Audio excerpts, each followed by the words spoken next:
Selamat datang di sesi bedah mendalam kita. Kali ini, kita punya setumpuk riset akademik nih. Fokusnya ke variable costing atau VC dan analisis cost volume profit, CVP. Misi kita? Ya seperti biasa, kita coba kupas tuntas, ambil intinya, biar Anda cepat paham gimana kedua alat ini bantu kelola biaya dan bikin keputusan bisnis yang lebih cerdas. Oke, siap ya? Mari kita bedah. Kita mulai dari variable costing dulu ya. Gampangnya gini. VC ini cuma mengakui biaya produksi yang sifatnya variabel sebagai biaya produk. Jadi kayak bahan baku, tenaga kerja langsung, sama overhead variabel. Nah, biaya overhead pabrik yang tetap, kayak sewa gedung pabrik gitu, itu nggak masuk. Dianggapnya biaya periode aja, langsung jadi beban. Beda banget ya sama pendekatan yang satunya, absorption costing atau AC. Betul sekali, beda banget. Dan ini perbedaan krusialnya ada di perlakuan overhead pabrik tetap atau FMOH tadi. Kalau di AC, FMOH itu ikut dibebankan ke tiap unit produk. Jadi diserap gitu istilahnya. Nah, akibatnya apa? Kalau Anda produksi katakanlah 1.000 unit, tapi yang laku cuma 800, sisa 200 unit di gudang itu nilainya masih mengandung sebagian FMOH. Ini bisa bikin laba di laporan kelihatan lebih tinggi untuk sementara. Padahal kan barangnya belum jadi duit.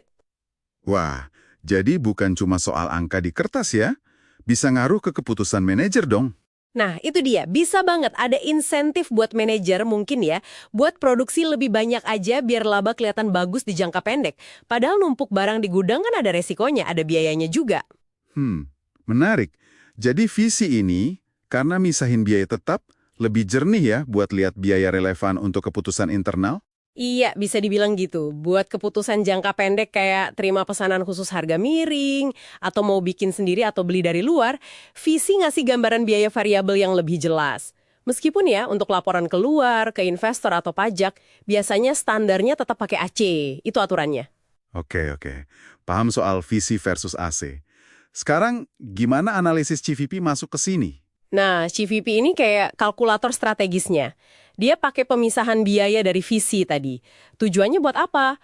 Buat ngelihat gimana sih hubungan antara biaya, baik tetap maupun variabel, terus volume penjualan, harga jual, sama laba, dinamikanya gimana? Yang paling sering didengar dari CVP ini kan titik impas ya, break even point atau BEP.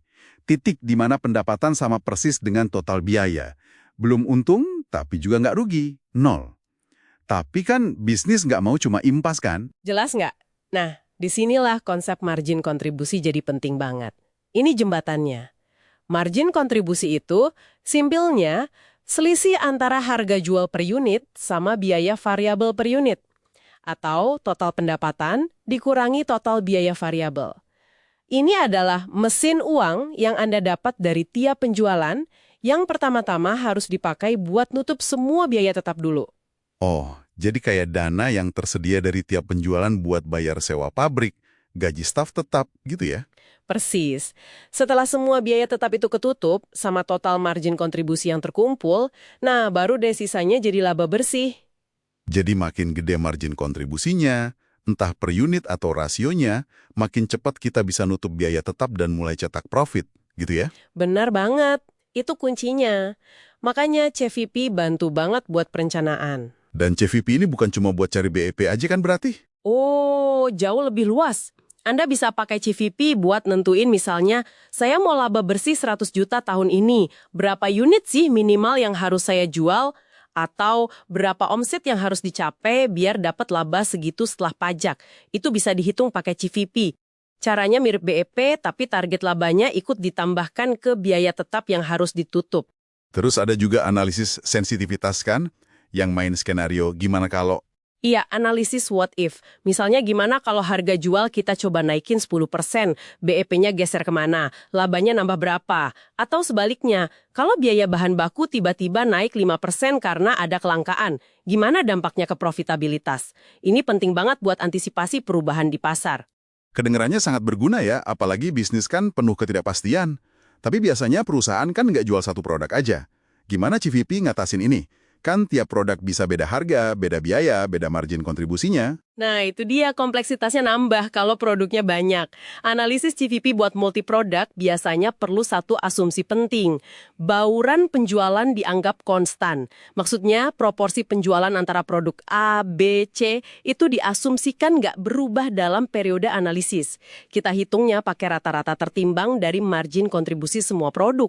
Oh, jadi ada asumsi penting di situ ya. Selain soal bauran penjualan, ada batasan lain nggak yang perlu kita ingat kalau pakai CVP? Ada, dan ini penting buat dipahami. CVP itu model, jadi ada penyederhanaan. Pertama, dia asumsi hubungannya linier. Biaya naik, lurus aja seiring volume, pendapatan juga. Padahal kan di dunia nyata bisa ada diskon kalau beli banyak, atau biaya tetap yang naik bertahap kalau kapasitas nambah. Kedua, asumsi harga jual, biaya variabel per unit, dan biaya tetap total itu konstan selama periode analisis. Ketiga, kadang CVP mengasumsikan produksi sama dengan penjualan, jadi tidak ada perubahan signifikan di persediaan. Keempat, ya tadi, asumsi bauran penjualan konstan untuk multi-produk. Oke, jadi banyak asumsi yang perlu diperhatikan ya. Bukan berarti nggak berguna, tapi kita harus pakai dengan pemahaman soal keterbatasannya. Tepat sekali. CVP itu alat bantu yang sangat powerful kalau kita tahu aturan main dan batasannya. Sip. Kalau gitu kita coba rangkum ya. Jadi, variable costing itu bantu banget buat keputusan internal. Karena dia misahin biaya berdasarkan perilakunya, bikin jelas mana biaya variabel, mana biaya tetap. Terus, analisis CVP yang dasarnya dari pemisahan biaya VC tadi, ngasih kita kerangka buat lihat gimana biaya, volume, dan harga itu saling pengaruh buat hasilin laba. Bantu kita nentuin target, mulai dari sekedar impas sampai target laba yang kita mau. Keduanya saling melengkapi, jadi toolkit penting buat navigasi bisnis. Tapi sebagai penutup nih, coba pikirin ini deh. Kita tahu kan asumsi linearitas CVP itu seringkali cuma penyederhanaan. Nah, kira-kira gimana ya perusahaan sekarang bisa memanfaatkan katakanlah data analytics yang udah canggih buat bikin model CVP yang lebih dinamis, yang mungkin bisa nangkap realita non-linear kayak efek diskon atau biaya bertahap tadi, jadi lebih akurat gitu. Melampaui grafik garis lurus yang biasa kita lihat. Gimana menurut Anda? Wah, itu pertanyaan bagus banget buat direnungkan. Apalagi di era data kayak sekarang. Menarik. Oke deh, terima kasih banyak sudah menyimak sesi bedah mendalam kita kali ini.